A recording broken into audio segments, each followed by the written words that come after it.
رسول اللہ صلی اللہ علیہ وسلم جب مکہ میں تھے مصعب بن عمیر کو بھیجا مدینہ, اور مصعب بن Umair he was eloquent in speech and he was smart and he was intelligent and he was sharp.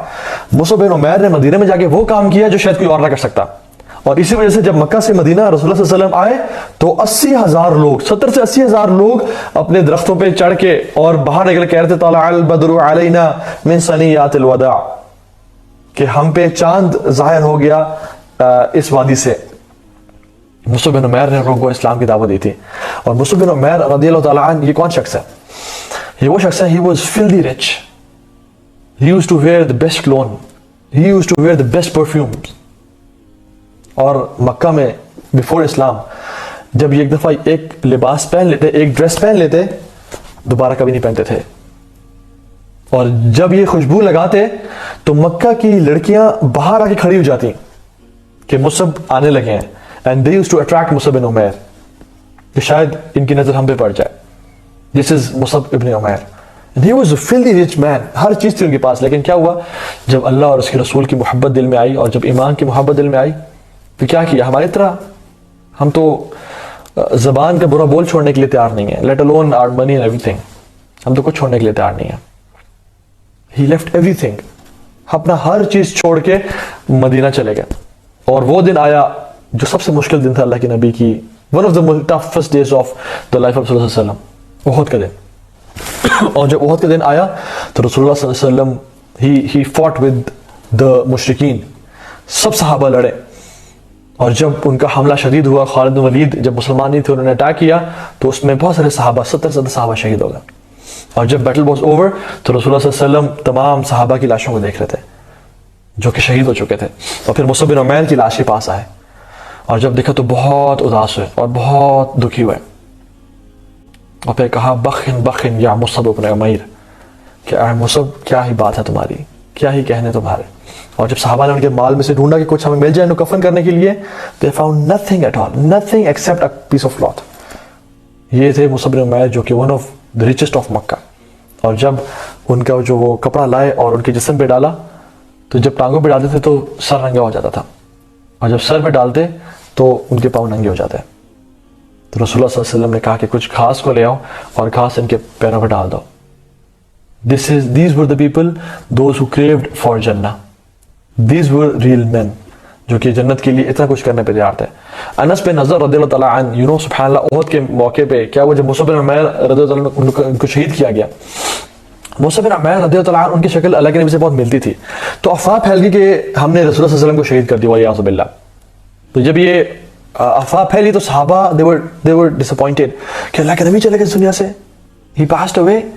ان کو یقین نہیں آیا, they lost their heart. اور کچھ صحابہ بیٹھ گئے, اپنی تلواروں کو انہیں اپنے نیاب میں ڈال دیا. عمر بن خطاب, he was giant, he was brave, وہ بھی بیٹھ گئے. انس بن نضر رضی اللہ تعالیٰ عنہ ساتھ سے گزرے اور کہا کہ اے عمر, what made you sit down in the battlefield? And he said کہ didn't you hear that Rasul sallam has passed away? تو نے کہا فما تريد بالحیات بعده یا عمر. عمر, what else do you want from this life after the passing away of Rasulullah sallallahu alaihi wasallam? فما تريد بالحیات بعده. What else do you want from this life after the Rasul has passed away? Let's go and fight and let's meet him in paradise. The world was nothing to them. یہ جو دنیا ہے نا, صحابہ نے اس کو اپنے ہاتھوں میں رکھا ہوا تھا اور دین کو اپنے سر کا تاج بنایا ہوا تھا, کہ جب سر کا تاج ہلتا یا گرنے لگتا وہ دنیا کو فوراً سے نیچے رکھتے اور پھینکتے اور اپنے دین کو بچا لیتے ہیں. لیکن ہم نے اپنے دنیا کو سر کا تاج بنایا ہوا ہے اور دین کو اپنے ہاتھوں میں رکھا ہوا ہے. جب بھی مشکل سچویشن آتی ہے ہم فوراً سے کیا کرتے ہیں, دنیا کو چھوڑ دیتے ہیں, دین کو پھینک دیتے ہیں اور دین کو نیچے رکھ دیتے ہیں اور پھر دنیا کو سنبھال لیتے ہیں کہیں ہم سے دنیا نہ چلی جائے. I'm going to narrate a story with you which is very close to my heart. یہ سٹوری 10th century کی بات ہے اور عراق میں ایک جگہ ہے الرقہ کے نام سے, جہاں پہ کفار نے اٹیک کر دیا تھا and they were oppressing the Muslims without any reason. They used to kill women, they used to rape the women, اور وہ بچوں کو لے جا کے اپنے پیرنٹس سے دور, they were oppressing the Muslims. اور وہاں پہ ایک موومنٹ کھڑی ہوئی to fight against the enemy and those who were oppressing the Muslims. اور ان میں سے جو one of the leaders who was an imam and alim din, his name was Abu Qudama رحمہ اللہ. And Abu Qudama عراق میں اور Raqqa میں آئے اور لوگوں میں اعلان کیا، اور لوگوں میں یہ اعلان کیا کہ سب نکلو، let's protect ourselves, let's protect the boundaries of Iraq, اور اپنے اس جو ایریا ہے اس کو ہم بچاتے ہیں. اور لوگوں سے اپیل بھی کی کہ آپ ہمیں مال دیں تھوڑا سا صدقہ کے لیے تاکہ ہم کچھ ویپنری خرید سکیں. And the people, very few people came to ہم. تو جب رات ہو گئی تو ابو قدامہ رحمہ اللہ ہی وینٹ ٹو اپارٹمنٹ، اور اپنے لیے رینٹ پہ اپارٹمنٹ لیا ایک کمرے کا، اور وہاں پہ رات گزارنے کے لیے یا کچھ دن گزارنے کے لیے رہنے لگے. تو جب رات ہو گئی تھی، he was praying his night prayers and he was about to pray his witr، تو رات کو ان کے دروازے پہ ناک ہوئی. and he was surprised کہ مجھے تو یہاں پہ آئے ہوئے ایک دن بھی نہیں ہوا اور میرا تو گھر کوئی نہیں جانتا، پھر ایک کون ہے جو اس ٹائم ناک کر رہا ہے. and when he opened the door, to his surprise he saw a woman.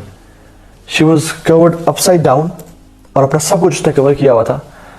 and she had something in her hand، اور پھر وہ ہاتھ سے نکال کے are you the one who was calling us to jihad, and are you the one who was calling the Muslims to get together and fight against the kuffar؟ تو انہوں نے کہا yes. تو انہوں نے she threw that donation to his hand، اور پھر she ran away. Before he asked a few questions but he ran away. تو کیا ہوا کہ ابو قدامہ رحمہ اللہ نے جب وہ اپنے کمرے میں آئے اور اسے کھول کے دیکھا تو اس میں ایک پرچی تھی جس میں کچھ چیزیں لکھی ہوئی تھیں اور اس میں کچھ بال تھے. اور جب انہوں نے پرچی پڑھی تو کہا کہ جب آپ اعلان کر رہے تھے ہمارے مردوں کو جہاد پہ نکلنے کے لیے and to fight against the enemies، تو I could see very few people came to support you. and I was shocked کہ میرے پاس کچھ خاص نہیں ہے، نہ مال ہے نہ کچھ زیادہ چیزیں آپ کو دینے کے لیے.